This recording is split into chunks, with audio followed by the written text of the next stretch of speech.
Hello and welcome to KG lyceum. आज से हम नया बुक स्टार्ट करने जा रहे हैं, वो है BHIC 103 history of India second, जिसमें हम लोग सुंग और कुषाण को पढ़ेंगे, इंडो ग्रीक, पार्थियन, सेथियन, ये सब चीज़ हम लोग पढ़ने वाले हैं। जो न्यू स्टूडेंट हैं उसके लिए मैं बता दूं कि BHIC 101 एंड BHIC 102 ये दो बुक पूरी तरीके से कंप्लीट हो चुका है। प्लेलिस्ट इसका क्रिएटेड है, बन चुका है। आप चैनल पे जाके प्लेलिस्ट विजिट कर सकते हो, वहां से आप ये लेक्चर ले पाओगे। इस लेक्चर को मैं स्टूडेंट ओरिएंटेड बनाता हूँ। अगर आप स्टडी कर रहे हो, बुक पढ़ रहे हो और इस लेक्चर को देख रहे हो, तो आप अच्छे से समझ पाओगे लेक्चर को भी, और फिर आप बुक भी रीड कर पाओगे। और एग्जाम के पर्सपेक्टिव से ये मोस्ट इंपॉर्टेंट लेक्चर है, जो हर एक इंपॉर्टेंट टॉपिक को इस पे कवर किया गया है। BHIC 103 में जल्द ही खत्म कर दूंगा, और इसके बाद फिर 104, 105 ऐसे करके पूरे के पूरे हिस्ट्री सब्जेक्ट को हम कंप्लीट कर लेंगे। तो आप अगर आप इस चैनल से जुड़े रहें, तो आपको जितने भी हिस्ट्री के चैनल सब्जेक्ट्स हैं, इग्नू के जितने भी हैं, वो सब यहाँ पे कंप्लीट करवा दिया जाएगा। तो आप इस चैनल से जुड़े रह सकते हैं। आज हम लोग पढ़ेंगे BHIC 103 के सीरीज को, और यूनिट 1 को कवर करेंगे। यूनिट 1 में पढ़ना है सुंग एंड कुषाण। सुंग एंड कुषाण को हम लोग आज पढ़ेंगे यूनिट 1 के पर्सपेक्टिव से कि क्या क्या इसमें है, और आगे डिटेल है तो डिटेल में पढ़ेंगे। इसलिए ऑब्जेक्टिव जान लेते हैं कि पढ़ना क्या है। सबसे पहले तो हम पढ़ क्या रहे हैं। तो 187 BCE में क्या हुआ, मौर्य डायनेस्टी का द एंड हो जाता है।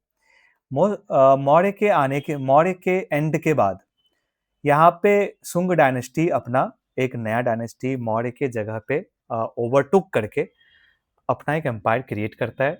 तो हम जानेंगे सुंग के टाइम पे, फिर कुषाण, फिर इंडो ग्रीक, काफी अलग अलग रूलर्स इस बीच आए थे। मौर्य के जाने के बाद किसी एक रूलर का शासन बहुत लंबे समय तक तो नहीं रहा, लेकिन अलग अलग पीरियड में अलग अलग डायनेस्टी आए, लेकिन वो बहुत ही मेजर अपना एक यहाँ पे छोड़ के गए, सोसाइटी में अपना एक बदलाव यहाँ पे बना के गए। इंडियन सोसाइटी में घुले मिले और क्या क्या चेंजेस लाए, वो हर एक चीज हम इसमें पढ़ेंगे।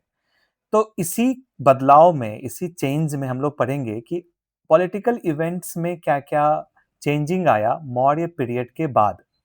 ठीक, तो 187 BCE से लेकर के 300 CE के बीच के टाइम पीरियड को हम पढ़ रहे हैं। इसको आप ध्यान में रखेंगे। उस वक्त के पॉलिटिकल इवेंट क्या थे, सोसाइटी कैसा था, कल्चर कैसा था, रिलीजियस आइडियोलॉजीज क्या क्या थे, जो फॉरेन से आए और यहाँ इंडिया के सोसाइटी में घुले मिले, वो क्या अपना एक पर्सपेक्टिव इंडियन सोसाइटी में पेश करे, वो हर एक चीज को हम यहाँ पे जानेंगे। यहाँ पे जानेंगे फॉरेन ग्रुप्स जो थे, जैसे ग्रीक, सीथियंस, पार्थियंस, कुषाण, वो इंडियन सोसाइटी में अपना क्या इम्पैक्ट डाले, उनको जानेंगे। रिलीजियस पॉलिसीज एंड रूलर्स जो हैं, वो नॉर्थ वेस्ट और नॉर्थ इंडिया में 200 BCE से 300 CE के बीच क्या क्या इम्पैक्ट उनका रहा रिलीजियस पॉलिसीज के तहत की तरफ, वो सब हम इसमें जानेंगे। इंट्रोडक्शन में अगर हम देखें तो मौर्य एम्पायर 187 BCE में इसका एंड होता है, और एंड करने के पीछे मौर्य डायनेस्टी को खत्म करने के पीछे किसका हाथ था? पुष्यमित्र सुंग का। पुष्यमित्र सुंग और कोई नहीं, मौर्य एडमिनिस्ट्रेशन में ही एक अच्छे पोस्ट पे थे, जनरल थे मौर्य डायनेस्टी के। इन्होंने आखिरी मौर्य शासक बृहद्रथ को की हत्या की, और फिर मौर्य एम्पायर को ओवरटुक कर लिया और अपने शासन के अंदर ये ले आए। There was no single big empire like Maurya. Maurya की तरह कोई बिग एम्पायर तो नहीं था, लेकिन ये बहुत इंपॉर्टेंट पीरियड है। इसके पीछे रीजन ये है कि कल्चरल कॉन्टैक्ट जो है वो सेंट्रल एशिया के साथ और बढ़ता चला गया। मौर्य पीरियड में तो कॉन्टैक्ट था ही सेंट्रल एशिया के साथ, लेकिन उसके बाद जो लेटर फेजेस हैं, लेटर मौर्य पीरियड है, पोस्ट मौर्य पीरियड है, इसमें और भी ज्यादा ये स्ट्रांग होता चला गया, जब इंडो ग्रीक, सीथियंस, पार्थियंस ये इंडियन सोसाइटी से आकर के जुड़ते हैं। फॉरेन ग्रुप्स आए, इंडियन लोकल पीपल के साथ अपने आप को मिक्सअप किया, यहाँ की सोसाइटी में घुले मिले, अपना रिलीजियस आइडियोलॉजीज और जो भी आइडियोलॉजीज थे वो यहाँ पे शेयर किए इंडियन लोगों के साथ, और इंडियन आइडियोलॉजीज को अपने में वो बसाए। मेनी रीजनल पावर्स जो हैं इस बीच, वो भी ग्रीव होते हैं, रोज करते हैं नॉर्थ में या नॉर्थ वेस्ट इंडिया में, हर एक तरफ मोनार्कियल रूल जो है हमें देखने को मिलता है। अब हम बात करते हैं emerging significance of north west India. जब बात आती है नॉर्थ वेस्ट इंडिया की, तो नॉर्थ वेस्ट इंडिया आप अगर मैप पे देखोगे, तो ये अगर इंडिया का मैप है, ठीक है? ठीक, ये इंडिया का मैप है, ठीक? तो ये जो इंडिया का पार्ट है, जो आप यहाँ देख रहे हो, ये इंडिया का नॉर्थ वेस्ट पार्ट है, ठीक? और इसी एरिया में हम यहाँ पे देखते हैं साउथ एशियन लोगों के साउथ एशियन कंट्रीज को देखते हैं, और वहाँ पे अलग-अलग ट्रैवल ग्रुप, जो हम पिछले बुक बीएचआईसी 102 में पढ़ चुके हैं, यहाँ ग्रीव करता है, आपस में कॉन्फ्लिक्ट होता है और अलग-अलग डायरेक्शन में ये लोग जाते हैं। और इसी क्रम में कुछ ट्रैवल ग्रुप वो इंडिया के अंदर भी आते हैं, जिसको कि ग्रीक, सीथियंस, पार्थियंस हम लोग कहते हैं। क्योंकि ये पूरे के पूरे लैंड से कनेक्टेड एरिया है एक दूसरे से, तो आना-जाना लोगों का लगा रहता था इस एरिया से इंडिया में। तो यहाँ से कल्चरल कॉन्टैक्ट बना, यहाँ से ट्रेड होते थे इंडियन रूलर के साथ। तो यही सब चीज़ हम अभी पढ़ने जा रहे हैं। मैं यहाँ पे एक ओवरव्यू आपको दे रहा हूँ। क्यों सिग्निफिकेंस क्या है नॉर्थ वेस्ट इंडिया का? तो यही सिग्निफिकेंस है कि लैंड रूट कनेक्टेड है, यहाँ से लोगों का आना-जाना कोई दिक्कत नहीं है, और कल्चरल कॉन्टैक्ट इस वजह से काफ़ी यहाँ पे फला-फूला था। तो नॉर्थ वेस्ट इंडिया, यहाँ पे आपको अफगानिस्तान मिल जाएगा, पाकिस्तान का बॉर्डर एरिया, पंजाब का बॉर्डर एरिया वो, उसके बाद ईरान, अफगानिस्तान, सेंट्रल एशिया, वो सब यहीं पर है। नोमैडिक ट्राइब्स इस एरिया में रहते हैं। सेंट्रल एशिया में जैसे सीथियंस, शक, हुन, तुर्क, ये सब नोमैडिक ट्राइब हैं जो इस एरिया में बसे हुए थे। They entered India one after another, एक के बाद एक करके आए। जैसे पहले ग्रीक आए, फिर सीथियंस आए, पार्थियंस आए, कुषाण्स आए।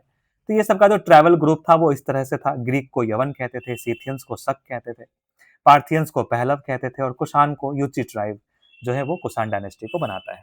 तो ये सब ट्राइबल थे जो कि नोमैडिक ट्राइब थे। ये सब हम लोग बीएचआईसी 102 में पढ़ चुके हैं। यहाँ मैं बता दूं, नोमैडिक ट्राइब वो होते हैं जो अपने कैटल को लेकर के एक जगह से दूसरे जगह जाते हैं, और क्लाइमेट के हिसाब से रहते हैं, फिर शिफ्ट कर जाते हैं किसी और जगह, फिर वहाँ पे कुछ दिन रहते हैं अपने कैटल के भरण पोषण के लिए, और साइड बाय साइड वो एग्रीकल्चर भी साथ ही साथ करते रहते हैं। तो आप नोमैडिक ट्राइब इस तरीके से देखो। क्योंकि ये हिली रीजन में होते थे, तो घुड़सवार अच्छे होते थे, इनके पास वॉर स्किल काफ़ी अच्छा था। तो इस वजह से आपस में कॉन्फ्लिक्ट भी होता रहता था, एक ट्रैवल ग्रुप का दूसरे ट्रैवल ग्रुप से, एक नोमैडिक ट्रैवल ग्रुप का दूसरे नोमैडिक ट्रैवल ग्रुप से। The geography of Indo Iranian border land made travel and trade easy. तो ये जो इंडो ईरानियन बॉर्डर लैंड है वो ट्रैवल इजी बना दिया, लैंड से कनेक्टेड है, जिससे ट्रेड जो है वो इजियर हो पाता था। इवन मौर्य पीरियड में अगर हम जाते हैं तो अशोका का भी ट्रेड हमें यहाँ से देखने को मिलता है इस पार्ट से।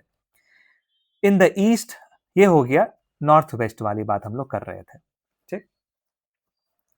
अब हम बात करते हैं in the east central India और दक्कन में हम क्या देखते हैं, वहां पे सुंग, कण्व, सातवाहन, ये सब मौर्य के जाने के बाद उस एरिया पे अपना कंट्रोल स्थापित करते हैं। अब हम बात करते हैं सोर्सेज की, कि इतनी बातें जो हम कह पा रहे हैं, तो इसको हम ऑथोराइज कहाँ से करेंगे, क्या ये सच है, नहीं है?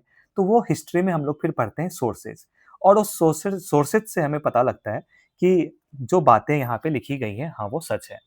तो इम्पोर्टेंट सोर्सेज जो हैं वो है लिटरेरी सोर्स। लिटरेरी सोर्स में पतंजलि का महाभाष्य, दिव्य वादन पुराण, कालिदास का मालविकाग्निमित्र, बाण भट्ट का हर्षचरित्र, गार्गी संहिता, मिलिंद पन्ह, ये सब सोर्सेज हैं, लिटरेरी सोर्स है, जहां से हमें इस टाइम पीरियड के बारे में जानकारियां मिलती हैं। इंस्क्रिप्शंस भी हैं। इंस्क्रिप्शंस में जैसे अयोध्या में इंस्क्रिप्शन है, विदिशा में इंस्क्रिप्शन है, बहरूद में है, खरोष्टी स्क्रिप्ट में लिखा गया, गांधार में इंस्क्रिप्शन है। तो ये सारे बताते हैं इस पीरियड के बारे में, नॉर्थ वेस्ट में क्या हो रहा था। कुछ कॉइन्स है, वो कॉइन्स जो लोकल रूलर्स के कॉइन्स थे। अब कॉइन को जब आप पढ़ेंगे तो वहां पे पता चलता है कि जो स्ट्रॉन्ग रूलर होते थे वो अपना कॉइन पे अपने फोटो डलवाते थे, या फिर सोसाइटी का फोटो डलवाते थे, या फिर पेड़ पौधे डलवाते थे। तो कॉइन भी एक मेजर सोर्सेज रहा है कि ये किस टाइम पीरियड का था और किंग कैसे थे। अगर वो कॉइन शुद्ध सोने का बना हुआ है तो वो बहुत ही संपन्न एम्पायर का कॉइन रहा होगा। इस तरीके से हम उसको जान पाते हैं। कुछ फॉरेन सोर्सेज भी हैं, जैसे ग्रीक राइटिंग्स हैं, चाइनीज क्रॉनिकल्स हैं। ये सब से भी हम जान पाते हैं उस वक्त के टाइम पीरियड को। आर्ट एंड आर्कियोलॉजी तो हमेशा से रहा है कि मोस्ट इम्पॉर्टेंट सोर्स माना जाता है किसी भी टाइम पीरियड के लिए। तो उसमें स्कल्पचर, स्तूप, ये सब हम पढ़ते हैं। चलिए, अब हम स्टार्ट करते हैं। जो पहला है वो है सुंग। सुंग कौन थे, कहाँ से आए, वो हर एक चीज को हम यहाँ पे पढ़ते हैं। तो पुष्यमित्र सुंग जो हैं वो एक ब्राह्मण जनरल थे मौर्य के। ठीक। अब बात आती है ब्राह्मण जनरल थे तो ब्राह्मण थे, ये बात हमें अलग अलग सोर्सेज से पता चलता है।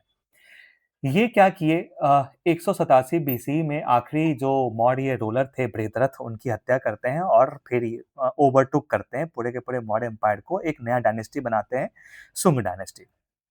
उनके बारे में कुछ इंपॉर्टेंट जान ले। 112 साल तक इनका शासन रहा था। शुंग जो हैं वो ब्राह्मण्स थे, ये बात हमें वैदिक टेक्स्ट से पता लगता है, पाणिनि के टेक्स्ट से, कालिदास, बाणभट्ट, ये सब का जो वर्क था उससे हमें पता लगता है कि हाँ ये ब्राह्मण थे। मगध को अपना कैपिटल बनाए थे, नहीं मगध में ये शासन करते थे और कैपिटल मगध का पाटलिपुत्र बना के रखे हुए थे, जो कि कोर एरिया इनके एडमिनिस्ट्रेशन का था, जो शासन का कोर एरिया था, राजधानी थी वो। 10 सुंग किंग्स जो हैं वो रूल किए। जो मेन राजा थे, शासक थे सुंग डायनेस्टी के, वो थे पुष्यमित्र सुंग, अग्निमित्र, वसुमित्र और धनादेव। तो ये सब मोस्ट इंपॉर्टेंट शासक सुंग डायनेस्टी के रहे थे। इसमें से भी जो सबसे इंपॉर्टेंट थे वो पुष्यमित्र सुंग थे, क्योंकि इन्होंने सुंग डायनेस्टी को बसाया था, क्रिएट किया था। जो इंपॉर्टेंट है ये कि ये इतने पावरफुल थे कि इन्होंने दो दो अश्वमेध यज्ञ किया। दो अश्वमेध यज्ञ करने का मतलब ये हुआ, अश्वमेध यज्ञ करना ही उस वक्त बहुत इंपॉर्टेंट माना जाता था। ये वही शासक कर पाते थे जो काफी स्ट्रांग होते थे। इस यज्ञ में एक घोड़ा को खुला छोड़ दिया जाता था, और जो उस घोड़ा को पकड़ता था, यानी वो चैलेंज करता था उस शासक को जिनका वो घोड़ा था, और फिर उसको उससे युद्ध करना होता था। तो ये अपने पावर को दिखाने का एक जरिया था, जो कि पुष्यमित्र सुंग ने दो दो बार परफॉर्म किया। ये इंपॉर्टेंट हो जाता है। उसके बाद इसी पावर को दिखाने में अश्वमेध यज्ञ के दौरान इनका युद्ध जो है वो यवन से होता है। और वो कहाँ पे होता है, तो सिंधु नदी के बगल में होता है। जब यवन जो है इसके अश्वमेध यज्ञ वाले घोड़ा को पकड़ लिया था, पकड़ने का मतलब है चैलेंज देना, तो फिर युद्ध हुआ था। बुद्धिस्ट टेक्स्ट एक इंपॉर्टेंट पॉइंट यहाँ पे मेंशन करने वाला है कि बुद्धिस्ट टेक्स्ट का कहना है कि ये जो पुष्यमित्र सुंग थे, ये बहुत ही ज़्यादा एंटी बुद्धिज़्म थे, यानी कि ये बुद्धिस्ट के जो मोनेस्ट्रीज़ थे उसको तुड़वाते थे और रिवार्ड देते थे उसको जो कि बुद्धिस्ट मॉन्क का सर कलम कर दे, गला काट दे। लेकिन बाद में जो मॉडर्न हिस्टोरियंस हैं वो ये कहते हैं कि ऐसा कुछ नहीं था, ये बहुत बढ़ा-चढ़ा कर पेश किया गया। मानते हैं कि एंटी बुद्धिस्ट वो रहे होंगे, लेकिन इतना ज़्यादा ये एक्सट्रीम नहीं हुए थे बुद्धिज़्म के प्रति। क्योंकि आगे हम देखते हैं कि ढेर सारे साइट्स हैं बहरोत में, सांची में, जहाँ पे ये बुद्धिस्ट जो स्तूप है उसका रिकंस्ट्रक्शन का भी ये काम किए हैं। तो जो इंसान रिकंस्ट्रक्शन का काम करेगा वो इतना ज़्यादा एंटी बुद्धिज्म कैसे हो सकता है? ये मॉडर्न हिस्टोरियंस का कहना है।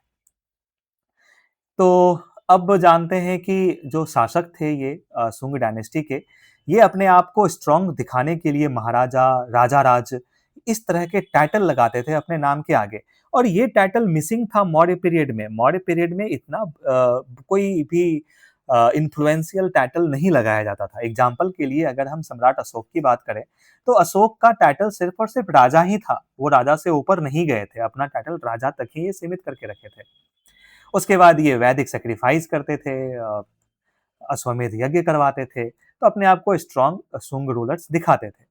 लास्ट सुंग रूलर थे देवभूति, और देवभूति की हत्या उनके ही ब्राह्मण मिनिस्टर वासुदेव ने करा, और फिर एक कण्व डायनेस्टी का क्या करते हैं वो नींव रखते हैं। तो आप यहाँ पे देखेंगे कि पहले आया था मौर्य। मौर्य डायनेस्टी को उखाड़ फेंका किसने, यानी मौर्य डायनेस्टी के आखिरी शासक को पुष्यमित्र सुंग ने उसकी हत्या करी और सुंग डायनेस्टी बनाते हैं। फिर सुंग डायनेस्टी के आखिरी रूलर वासुदेव को सुंग डायनेस्टी के ही एक ब्राह्मण मिनिस्टर थे, वो क्या करते हैं, देवभूति थे, देवभूति की हत्या करते हैं और कण्व डायनेस्टी बनाते हैं जिनका नाम वासुदेव था। तो इस तरीके से हम एक फेज देख रहे हैं कि एडमिनिस्ट्रेशन के अंदर के ही जो व्यक्ति हैं वही क्या कर रहे हैं, आखिरी रूलर को या कमजोर रूलर को मार दे रहे हैं और ओवरटुक कर लेते हैं। कुछ टेरिटोरियल कंट्रोल अगर हम देखें पुष्यमित्र सुंग के टाइम का, तो ये इस एरिया पे, यानी कि upper Ganga valley, middle Ganga valley और ईस्टर्न मालवा पे इनका पकड़ था। जब मैं अपर गंगा वैली बोल रहा हूँ, तो इस एरिया में इनका कंट्रोल था, अपर गंगा वैली जब मैं कह रहा हूँ। मिडिल गंगा वैली, इस एरिया में मिडिल गंगा वैली वैली है, यहाँ पे इनका कंट्रोल था और ये मालवा वाला एरिया है। इसका जो ईस्टर्न पार्ट था मालवा का ईस्टर्न पार्ट ये यहाँ पे इसका कंट्रोल था। तो इस पूरे एरिया पे ओवरऑल कहें तो इस पूरे एरिया पे सुंग डायनेस्टी का कंट्रोल था। आप जानेंगे कहाँ हो सकता है? मौर्य पीरियड इस एरिया में काफी स्ट्रांग थे। इवन इससे ज्यादा दूर तक मौर्य एम्पायर फैला हुआ था। सुंग मौर्य एम्पायर को ओवरटुक किया तो इस एरिया पे अपना कोर कंट्रोल बनाए रखा। इसके अलावा भी अलग अलग एरिया में अपना कंट्रोल बनाए हुए थे, लेकिन मेजर एरिया वही है। एडमिनिस्ट्रेशन की अगर हम बात करें तो एडमिनिस्ट्रेशन में हम देखते हैं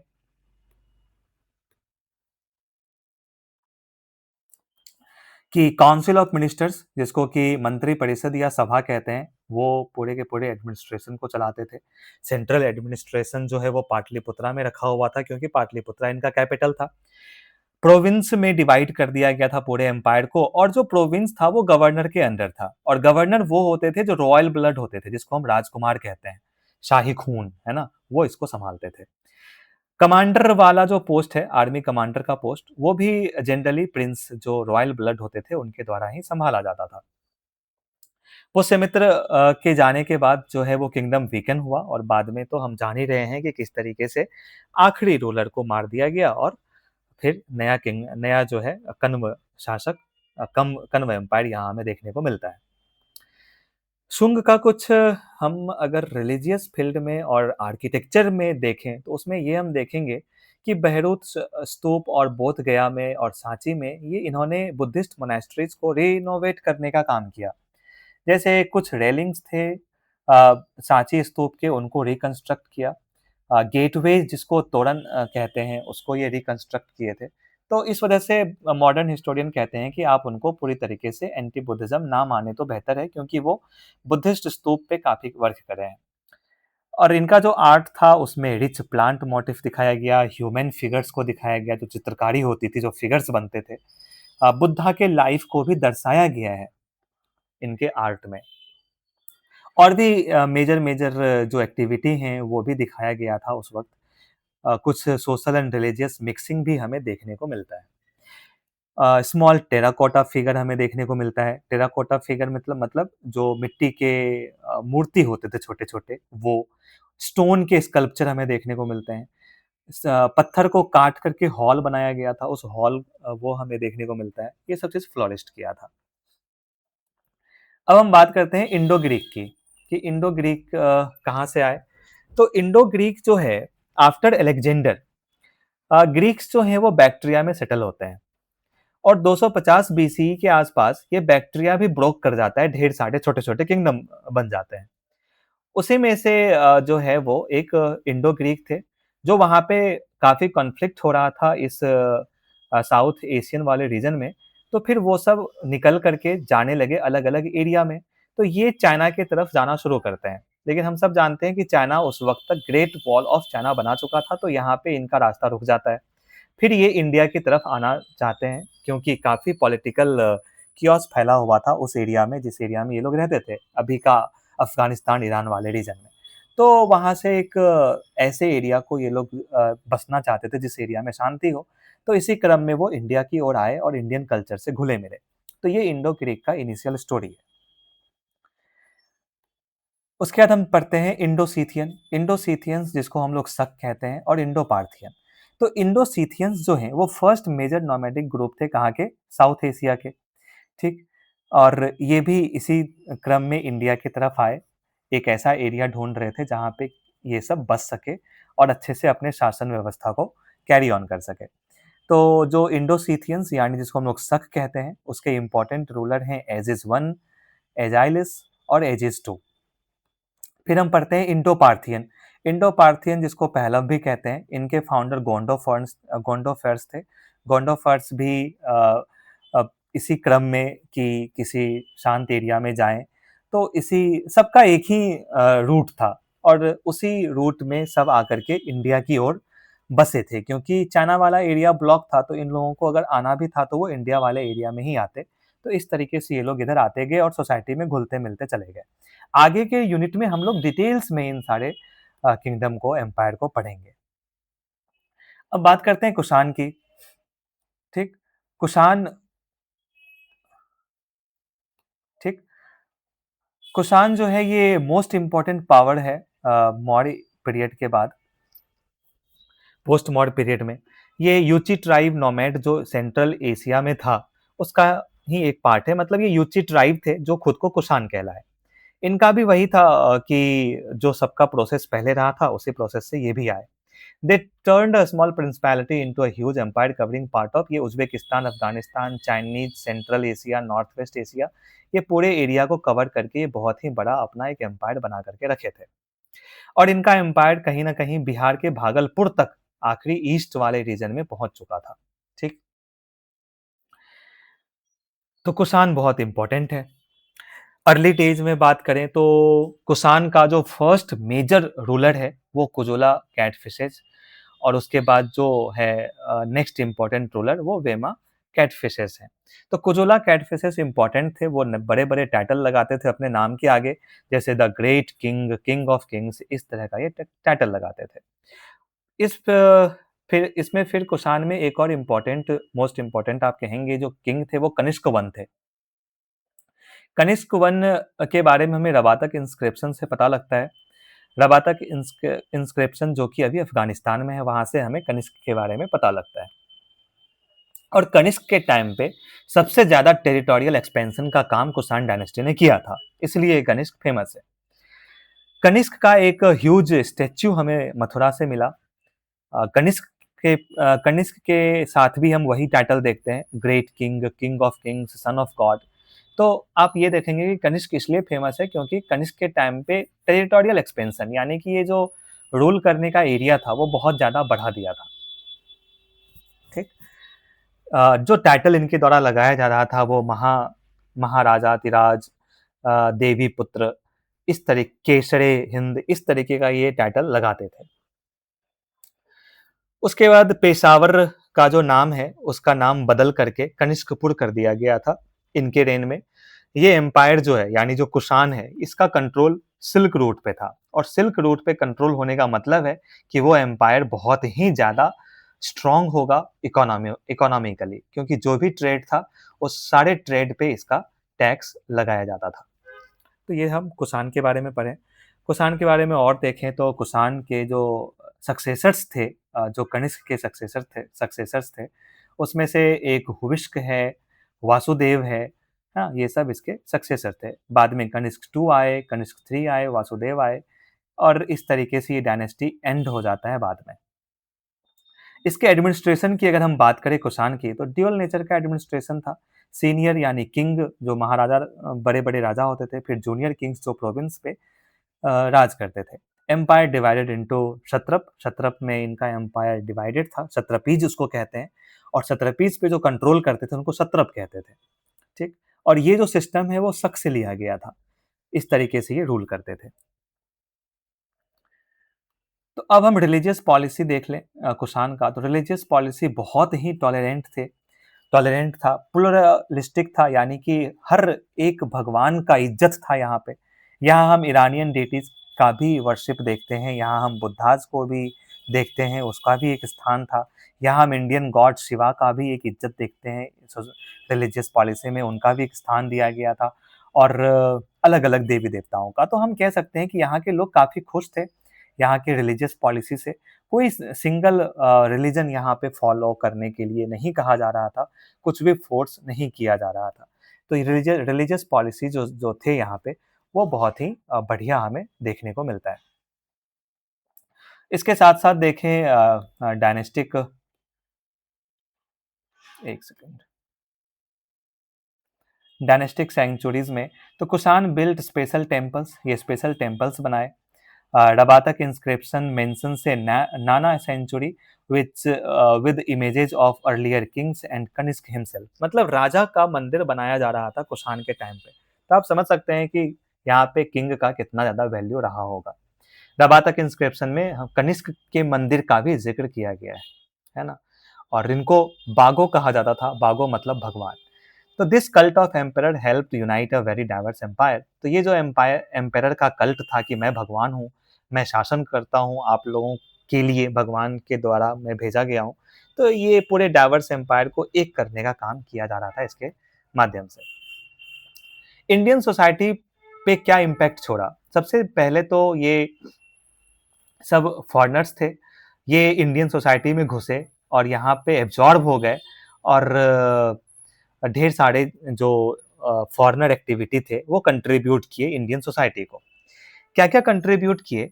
तो ये better cavalry and large scale use of horse वो इंडिया को दिए, कि पहले इंडिया में इतना घोड़ों का यूज़ नहीं होता था जितना ये सब के आने के बाद हुआ, क्योंकि ये सब ट्राइबल एरिया ट्राइब्स थे, हिली रीजन में रहते थे, घोड़ा पे ही इनका सारा काम होता था। तो एक कुशल योद्धा जिसको हम कह सकते हैं, एक कुशल योद्धा दिया घुड़सवार का इंडिया को वो।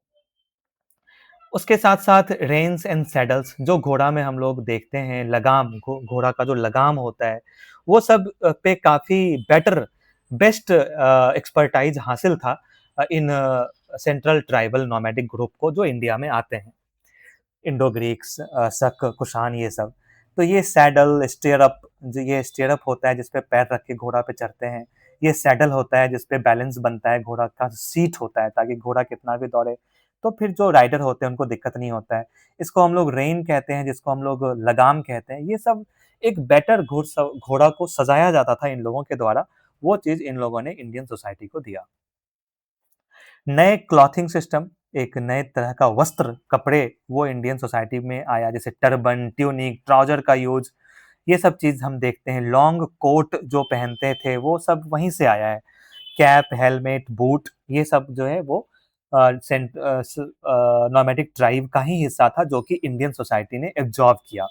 मिलिट्री टेक्नोलॉजी, एक कुशल मिलिट्री टेक्नोलॉजी वो इंडिया में दिए।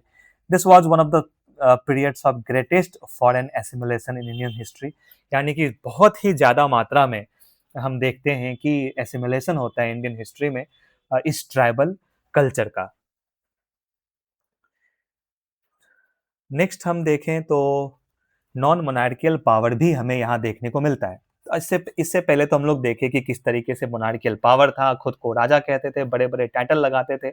इसी बीच इंडिया में कुछ ऐसे-ऐसे गणसंघ थे, कुछ रिपब्लिक्स थे, जहाँ पे राजा नहीं होते थे, बल्कि वहाँ पे एक पब्लिक का रूल चलता था। जैसे इन पंजाब, राजस्थान, वेस्टर्न यूपी इस एरिया में हम देखें, तो रावी और ब्यास के बीच में अधुम बराज थे।